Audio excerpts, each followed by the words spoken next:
못난이 삼형제 낭만시대 TV.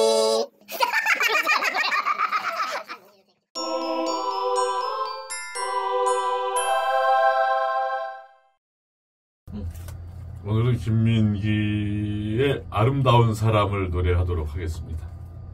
우리 외할머니가 아름다우신 분이었거든요.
낭만 뉴스입니다. 시청자 여러분은 비가 오면 무슨 생각을 하십니까? 녹음이 짙어가는 산장에서 차 한 잔 마시는 상상을 하진 않으시는지. 오늘은 비를 너무 사랑해서 이틀 연속 비를 맞고 걸었다는 만복님을 모시고 비에 대해 얘기 나눠보겠습니다. 어서 오십시오. 많은 분들이 비가 오면 낭만에 젖어들기도 합니다만 만복님은 더 특별하게 비를 사랑하시나 봅니다. 김태희만 비를 사랑하는 법은 없으니까요. 네? 저크입니다, 저크. 비가 내리면 비가 곧 나이고 내가 바로 비가 되는 겁니다. 가로등 불빛 아래 흩어지는 빗 속에 외로이 서 있어 보세요. 어느덧 젖어가는 세상처럼 나 또한 촉촉히 젖어들지요. 오, 비를 사랑하셔서 그런지 시인의 감성마저 느끼게 되는군요. 근데 이틀 동안 비를 맞고 계시면서 몸에 이상은 없었나요? 삶의 무게 속에 내리는 그 비가 바로 힐링 일지인데 어찌 두려움이 있겠습니까? 그거 봐요. 비가 아무리 좋아도 우산은 쓰고 다니셨어야지. 우산 쓰면 내리는 비는 몸 하나야 가리겠지만 사랑의 빗물을 가릴 수는 없는 겁니다. 에? 그건 어제 내린 비 노래 가사 아니에요? 알고 있었어요? 무식하게 생겼는데 뭘 그딴 것까지 알고 사시나? 참, 백보다는 내가 더 유식하게 생겼다고 우리 아들이 그럽디다. 뭐 그에 비해서 그 자식이니 뭐. 지금 우리 무작 갈구냐? 아, 됐고요. 그럼 언제부터 이토록 비를 좋아하게 됐나요? 아마 한 7살쯤 됐을 겁니다. 위로 형이 하나 있는데 얌체같이 조그만 나무 상자에 과자를 숨겨놓고 혼자 몰래 먹곤 했죠. 하지만 헛똑똑이었어요. 어느 날 보니 나무 상자를 잠가놓지 않았더라고요. 이게 웬 떡이냐 하고 안에 있는 과자를 몽땅 빼들고 밖으로 뛰어나갔죠. 날아갈 것 같은 흥분된 마음으로 내달리고 있던 바로 그때 하늘에서 비가 내리기 시작했습니다. 그 비가 얼마나 달콤했던지 그 이후로 비만 내리면 온몸으로 비를 맞게 되더군요. 뭐라 일체의 경지라고나 할까? 아, 그러셨군요. 저는 어릴 때 과자를 도둑 맞고 울분에 차 있을 때 비가 내렸던 아픈 기억이 문득 떠오르네요. 근데 만봉님 눈이 좀 부은 것 같네요. 네? 아, 예, 좀 울어서 그래요. 울어서요? 그 상태를 보면 좀 우신 게 아닌데요. 이틀 동안 울다 보니까 그렇죠 뭐. 예? 이틀 동안 비를 맞고 걸었다고 하셨는데 울면서 걸었어요? 에휴, 앵커 양반도 지리산에서 길 잃고 이틀 동안 비 맞으면서 걸어봐요. 저절로 눈물이 나지. 휴대폰 배터리도 나가서 같이 간 친구들한테 연락도 못하고 이틀 만에 산악 구조대를 만났을 땐 눈물이 북받쳐서 지금 내리는 게 빗물인지 눈물인지 알 수가 없을 지경이었다니까요. 참네. 비를 너무 사랑해서 이틀 연속 비를 맞은 게 아니라 산에서 길 잃고 헤매느라 비를 맞은 거였구먼.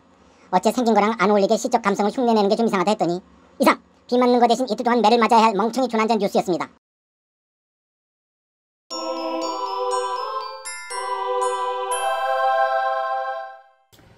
네, 오늘 낭만시대 62회 시작하겠습니다. 사실 뭐 몇 회 하는 건 의미는 없지만은 그래도 다른 데 보면 그런 게 없더라고요. 근데 우리만 꼭 60일에 60회 뭐 이런 얘기를 합니다. 네. 하여튼 62회 시작하겠습니다. 오늘 주제는 우리 외할머니의 추억입니다. 돌아가신 지 20여 년이 됐는데도 90년에 돌아가셨어. 예, 그런데도 그럼 30년이 넘었네요. 30년이 됐네. 네. 근데도 아직 우리 뇌리 속에 아주 그냥 크게 자리 잡고 있는 외할머니와의 추억입니다. 우리 어머니의 어머니예요. 그러니까. 자, 모르는 사람이 누가 있어? 그 있을 수 있어. 좋다. 외할머니에 대해서 간단히 어떻게? 예, 저기 일단 외할머니가 이제 1800년대 분이에요. 근데 1895년 5년이시죠. 그리고 이제 그 시대에 동독 여고를 나오셨으니까 신여성이라고 정말 신여성이죠. 예. 동독 여고 나오셔갖고 동독권이요. 동독권이요. 그 일본에 유학을 가셔갖고 거기서 공부를 마치고 방학 때 오셨는데 그 그러니까 외할머니의 아버지가 강제 결혼을 시켰어요. 그래갖고 할머니는 친구랑 같이 일본에서 미국으로 유학을 또 가기로 했는데 그건 저기 못 이룬 거죠. 그러고서 이제 결혼을 해갖고서는 우리보다 훨 낫네. 그래서 이제 뭐 저희 어머니도 이제 나시고 그래서 삼남 일녀로 이제 나중에 이제 그분이 성장했을 우리 어머니를 낳으신 거야? 그거 봐요. 외할머니가 누군지도 모르는 사람 만드니까. 여러분들 늙어봐요. 다 이래요. 그리고 하여튼 저기 그 굉장히 남을 위해서 헌신적으로 많이 사셨어요. 그리고 저기 하여튼 그렇게 하시다가 저기 곱게 늙으셔갖고 주무시다가 편히 돌아가셨습니다. 이제 그 얘기를 이제 1895년에 태어나서 1990년에 돌아가셨는데 그 만 95세예요. 딱 그 생일 전날 돌아가셨으니까 그렇게 됐었어요. 그리고 여기서 이제 조금 하나 정정할 거는 삼남 일녀가 아니라 칠남 일녀를 하셨어요. 맞아요. 그러니까 나중에 성장했을 때가 삼남 일녀가 남은 거고. 예. 삼남 일녀 남은 중에도 한 분은 6.25 때 돌아가시고 전사하시고 지금도 우리 그 동작동 현충원에 계십니다. 우리 아버지랑 같이 계십니다. 그 외할머니가 딸이 하나밖에 없어요. 어쨌든 칠남 일녀인데 딸이 하나밖에 없잖아요. 어쨌든 간에 그래갖고 딸한테 아주 많은 사랑을 베푸셨어요. 그렇죠. 게다가 전에 우리 한번 얘기한 적이 있을지 모르지만은 아버지가 자유당 시절에 그 시인들 간첩 사건으로 해서 고초를 겪으셨어요. 그때의 고생을 얼마나 했겠어요. 아버지가 돈을 벌어야 되는데 돈을 못 벌고 감옥에 가 있으니 얼마나 고생을 했겠어요. 그래갖고 그때 할머니가 참기름 장사를 했어요. 방문하면서 참기름 장사. 그거 했고 남는 돈은 우리 어머니한테 생활비를 갖다 주시고 그럴 정도로 참 딸에 대한 사랑에 지극하셨는데 그 사랑이 외손주들한테까지 내려왔어요. 그래갖고 외손주들을 엄청 사랑하셨던 그 기억이 납니다. 잘들 아시지만 연세 드셨을 때 할머니 아주 할머니 되셨을 때도 일요일 동식교회 갔다는 우리 집에 오셨죠. 항상 오셨죠. 네. 오셔갖고 항상 주무시고 가시고 그리고 그 숙제. 교회에서 내주는 성경 그 공부. 성경 공부 숙제. 그게 그것 때문에 오시는 게 솔직히 한 70% 되실 거야. 하여튼 저기 우리 형제들이 다 도와드렸지만 둘 중에 제일 많이 도와드렸지 그때. 그게 저쪽이니까 아들 우리 어머니 오빠 아들 집에 갖고 가시면 아무도 안 도와준대. 아주 본체 근데 우리 집에 딱 오면 아들들이 숙제 갖고 와요 빨리. 저기 남철이 형 혹시 이거 보시면은 그렇지 않으면은 여기 댓글 좀 써주세요. 한두 번은 해줬겠지. 근데 우리는 돌아가면서 집에 누가 있는 사람이 다 그걸 도와드렸어. 그건 사실이에요. 예. 그래서 그게 성경 규절 쓰는 거였는데 성경책을 다 읽어가면서 썼다고. 써야 되고 진짜 그것 때문에 우리가 나름 훌륭해졌을 수도 있어. 성경을 그때 한두 기절 더 읽어갖고 아이고 참. 아니었으면 우리 아주 막 갔을 수도 있는 거거든 이거.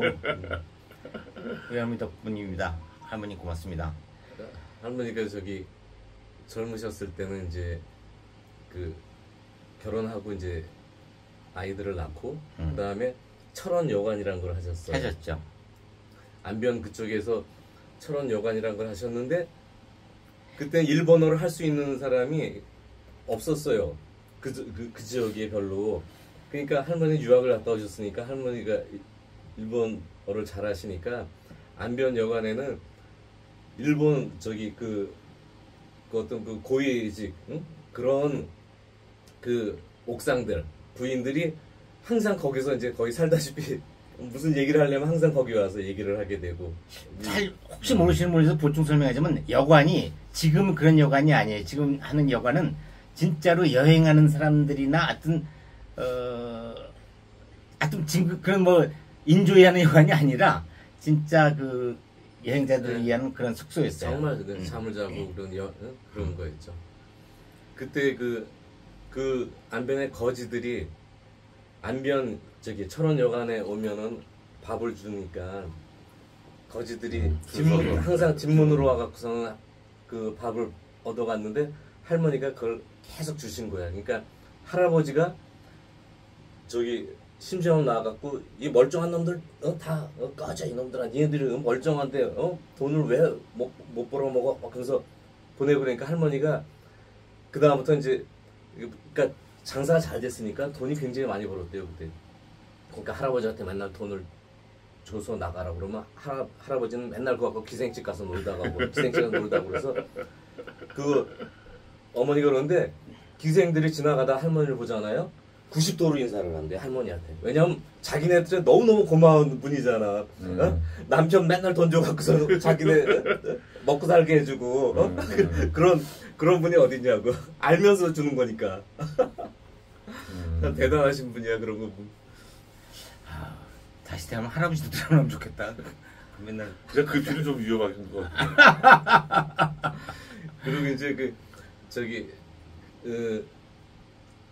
38선 나눠진 다음에 전쟁 끝나고 이제 일제시대 끝나고 나서 38선 나눠졌을 때 이제 내려오셨잖아요. 이제 그쪽은 이제 공산주의 국가 되니까 내려오실 때 자식들 데려오느라고 할머니가 3번을 왔다 갔다 하셨대요.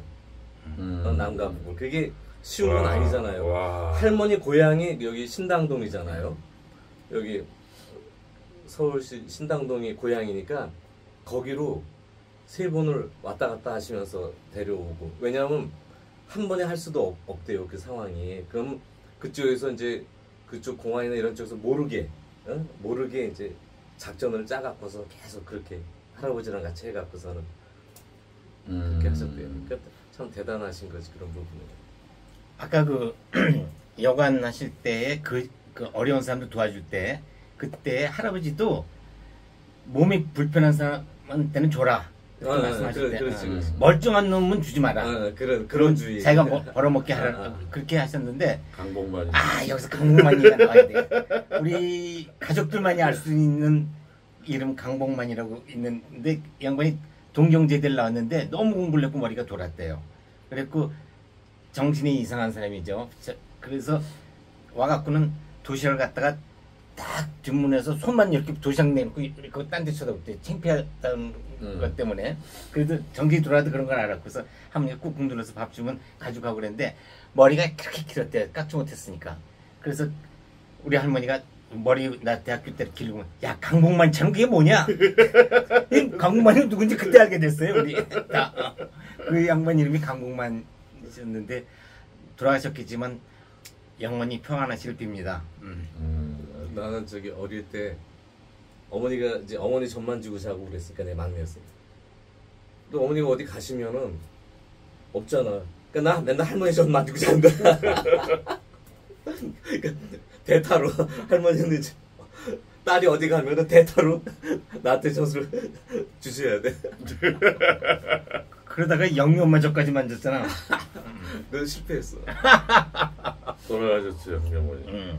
근데 할머니가 이렇게 굉장히 긍정적이신 분이고 남들한테 잘 베푸지만 또 엄할 땐 또 엄한 부분도 있더라고요. 나 한번 형들은 안 맞아봤을 거야. 난 할머니한테 한 번 맞았어요. 나 안 맞아봤어. 나 어머니한테 한 번 딱 맞고 할머니한테도 딱 한 번 맞아봤는데 철길에다가 그 못을 얹어놓고서는 그걸로 칼이라고 이렇게 하면 가다가 기관사 내려갖고 쫓아오면 우리 도망가고 막 그런 거 했거든. 근데 그거는 할머니가 아는 거야. 근데 위험하잖아요. 철길에서. 위험하지. 나도 많이 했지만 위험해. 그래서 한 번은 그냥 할머니가 빗자루 갖고서는 나 때린 거야. 너 막 그렇게 응? 위험한 짓은 당연 절대 하면 안 돼. 그래서 나는 이제 만만한 게 할머니였는데 만만한 할머니가 때리니까 이상한 거야. 느낌이. 아 왜 때려? 아 왜 때려? 그랬던 기억도 나고. 그리고 난 진짜 너무너무 할머니가 신기했던 게 우리나라의 모든 속담을 갖다가 나 할머니한테 들었어요. 진짜 속담 정말 많이 하셨어. 정말 어쩌면 그 말 한마디 한마디 하실 때마다 모든 속담이 나오세요. 쏟아져 나와. 진짜. 난 그래서 살아오면서 저기 그러니까 듣게 된 모든 속담은 다 우리 할머니가 다 얘기했던 거. 정말로. 내가 너 정말 그거 진짜 대단하셨어. 겨울에 맨발로 이렇게 왔다 갔다 하니까 야 까치가 맨발로 댕긴다고 너도 맨발로 댕기냐? 그러니까 속담을 비롯해서 어떤 무슨 이렇게 비유해서 하는 말이라든가 이런 게 참 재밌는 게 많았었어. 우리가 들락날락하면 이 주요 풋방들이 드나들 때 그래 맞아. 보니까 항상 모든 얘기를 할 때는 속담이 껴갖고서 나와. 아까 강문만이처럼 머리기가 그게 뭐냐 이런 것처럼 꼭 비유라든가 이런 게 꼭 들어갔었지. 재밌었어 할머니가. 할머니가 저기 옛날에 한 번 이제 김장을 하셨어. 김장을 해놓으셨어. 큰 다이에다. 그러니까 김장 완전히 크게 하진 않고 한 다이에다 가든 이제. 근데 저 엄마는 그때 일하러 다니시고 막 그러다가 그때 보험회사 다니실 때인가. 근데 저녁에 와갖고서는 김치를 딱 먹으면 너무 짠 거야. 그러니까 할머니는 여하게 고생해서 만들었는데 딸이 와갖고서 아이고 왜 이렇게 짜? 이렇게 짜게 하는 거? 어떻게 해? 어떻게 막 엄마가 막 짜증을 낸 거야. 그러니까 할머니는 억울하잖아. 그렇지 고생 다 해서 했는데 쫙 보고 있더니 물 부으면 되지. 나도 알아봤어. 이게 얼마나 웃겼는지 그게. 그래서 우리 한동안 우리 유행어였어요. 맞아. 뭐 하다가 물 부으면 되지. 틀린 말씀이 아니죠. 물 부으면 돼. 특별히. 그래서 참 나이 드셔서도 참 항상 저기 이렇게 기억력도 이제 많이 없어지고 막 90 넘으셔서 그럴 때도 이제 가서 뵈면은 항상 그때도 웃는 얼굴. 웃는 얼굴이죠. 항상 웃는 얼굴이죠. 상당히 고운 얼굴로 웃는 얼굴. 네가 윤석인가 윤수인가? 항상 막 그러시면서. 후회가 막심하네. 그래 좀 더 효도할 걸. 글쎄, 항상 돌아가신 다음에 그런 생각인데 또 우리 할머니 같은 경우, 외할머니 같은 경우는 정말 훌륭하신 분이었어요. 난 정말 훌륭하신 분이었다고 생각해요. 나도 진짜 저기 외할머니 기억에 대한 거는 굉장히 강렬하게 남아 있어요. 그리고 95세까지 아주 정정하셔서 거의 그다음 막판에 그 목욕탕에서 넘어지시고 나서 며칠 안 고생하시고 돌아가셨어. 그래서 참 우리 외할머니 기억. 저기 만봉이 형이랑 항상 그 노래도 많이 하고 막 그랬어요. 그 녹음 파일도 있으니까 저기 중간 중간에 좀 이렇게 그래 그게 있어? 들려드리겠습니다.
자, 여러분들이 기다리시든 안 기다리시든 삼봉 한마디 시간이 돌아왔습니다. 네.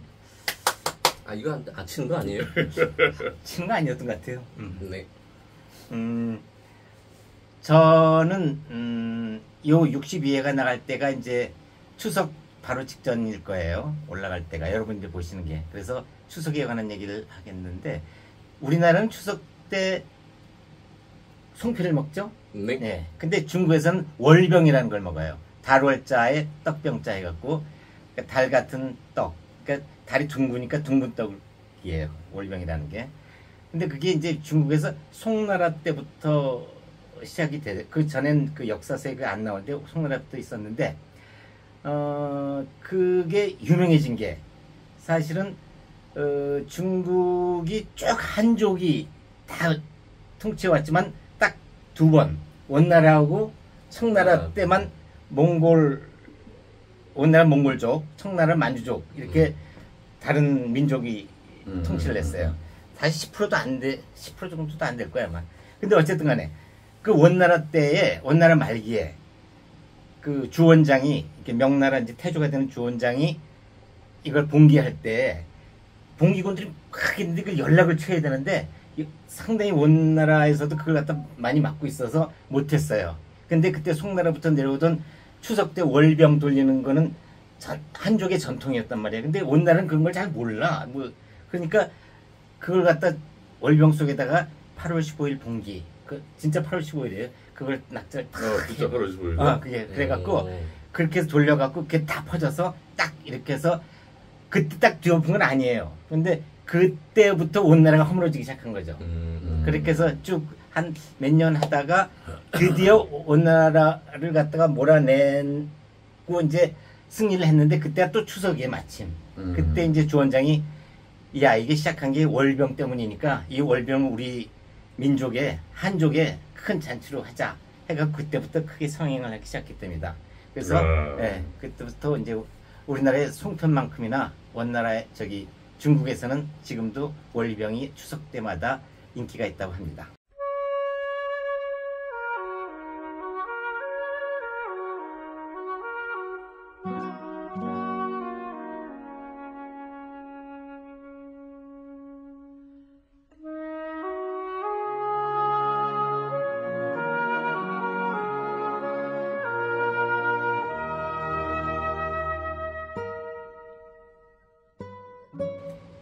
나이가 들면 우리가 보충해야 될 영양제 같은 게 필요해요.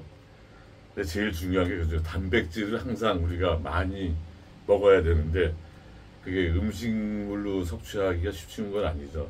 제일 좋은 게 이제 그 고기를 많이 먹어야 되고, 그다음에 뭐 견과류 뭐 이런 것도 있지만은 그런 것들 다 음식물로 일일이 섭취할 수 없으니까 할 수 없이 약을 먹기 시작을 하는데, 뭐 머리 기능 좋아지는 포스파티딜세린이라는 게 있어요. 그것도 이제 복용을 하면은 인지 기능이 많이 향상이 된다고 하니까 참고하시고, 그 다음에 뭐 다른 것들도 되게 많아요. 뭐 오메가3나 콜라겐, 글루타치온 뭐 이런 것들도 많지만 그런 것들을 한 방에 날려주는 거 있습니다.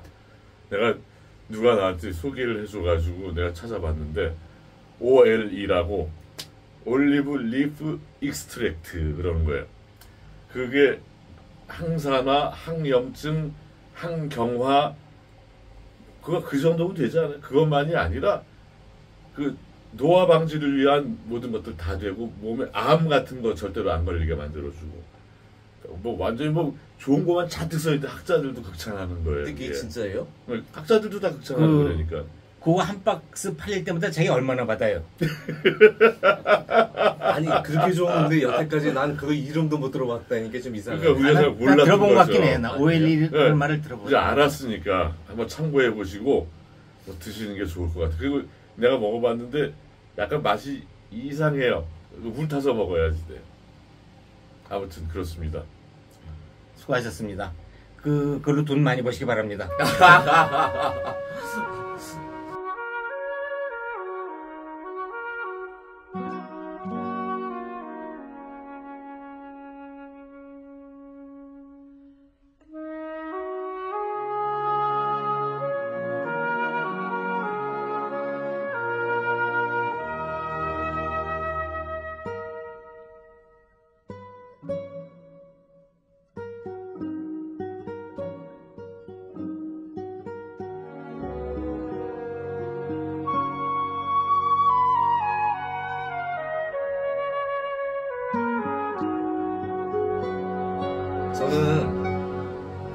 저는 손가락 3분 지압하기, 지압법, 거기에 대해서 오른손 왼손 상관없어요? 상관없습니다. 그러니까 다 양손을 다 해주셔야죠. 네. 근데 이제 이 손가락은 전부 다 이제 몸의 내장기관과 다 연결이 돼 있다고 그래갖고 엄지는 심장과 폐와 연결이 돼 있답니다. 그래서 이렇게 주물러 주시면 거기 도움이 되고. 심장 안 좋다며. 네? 아니 진짜 왜 안 좋아? 머리가 안 좋죠. 좋지 참 이 양반. 그리고 검지는 소화기관과 연결이 돼 있답니다. 그래서 검지를 주물러 주면은 소화가 잘 안 되고 이런 부분이 좋아진다고 하고, 그 다음에 중지는 순환기 계통과 연관이 돼 있대요. 그러니까 몸의 전체적인 순환, 이것도 굉장히 중요한 거고. 그러면 외국 사람들 욕할 때 이렇게 하는 거 순환계통도 나빠져라 뭐 뜻이 그건 아닌가요? 어쨌든 간에. 순환기 계통이 중요하다, 이제 이겁니다. 성 때문에 나까지고. 그 다음에 이제 약지는 어떤 사람의 감정과 그 다음에 호흡기와 연결이 돼 있대요. 그래서 그러니까 사람의 감정이니까 좀 이상한데 사실 그 우울증이나 뭐나 하는 몸의 어떤 그런 그런 부분이 이 여기 약지를 갖다 주물러 주면은 그런 우울증 이런 거 해소가 될 수 있다고 합니다. 그리고 새끼 손가락은 그러니까 신장과 머리와 연관이 돼 있대요. 그래갖고 머리와 연결돼 있대. 많이 좀 그래서 머리에 그러니까 두통이 있거나 이런 분들은 많이 해요. 이걸 좀 자주 이제 만져주시면 좋다고 합니다. 그리고 참 이거는 꾸준하게 하셔야 되는, 짧게 하는 거지만 몇 분, 3분, 5분 이렇게 짧게 하셔도 되는 거지만 매일매일 해주시는 게 중요하다고 합니다. 뭐든지 다 그렇겠죠. 뭐 꾸준히 해야 되는 게. 근데 이 양반 같은 머리도 꾸준히 하면 나아질까요?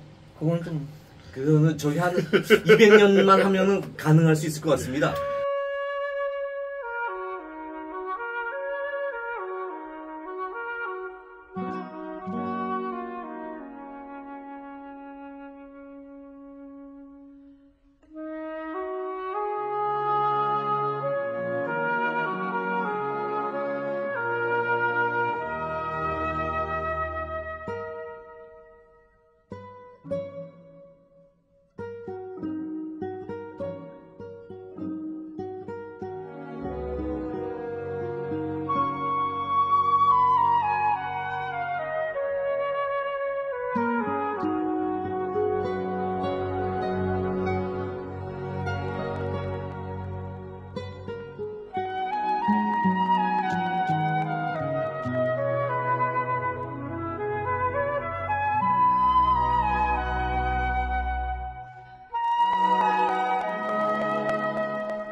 그래서 이런 좋은 손가락 마사지법을 알고 나서 나중에 봤더니 우리 애인이 건강해졌어요. 아이고 하도 만져줘서. 그러니까 건강해지고 싶은 여성분들은 저희 삼봉한테 오십시오. 반드시 만져드리겠습니다. 뭐래?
새벽같이 새죽수는 할아버지 곁에서 졸리는 비비며 콩을 골라 먹었지.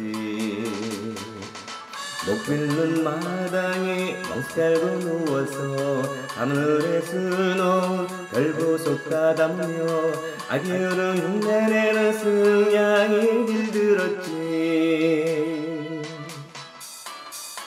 사방으로 병풍 같은 산들이 둘러있고 엄마의 싱그러운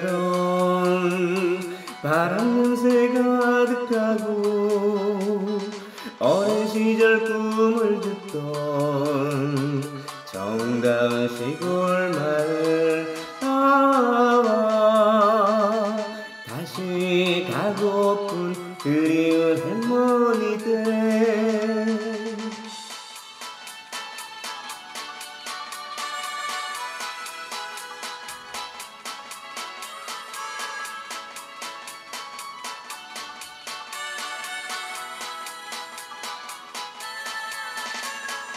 겨울 아침 샘물에서 시랑기 피어나면 들뚱이 나낙네들 새우터로 모였지. 달림도 뒷동산에 숨어드는 밤이면 바닷가에 둘러앉아 고구마 묻어놓고 할머니의 구수한 옛날 얘기를 들었지. 사방으로 병풍 같은 산들이 둘러있고 엄마의 싱그러운 바람 냄새 가득하고 어린 시절 꿈을 듣던 정다운 시골 마을. 다시 가고픈 그리운 할머니들.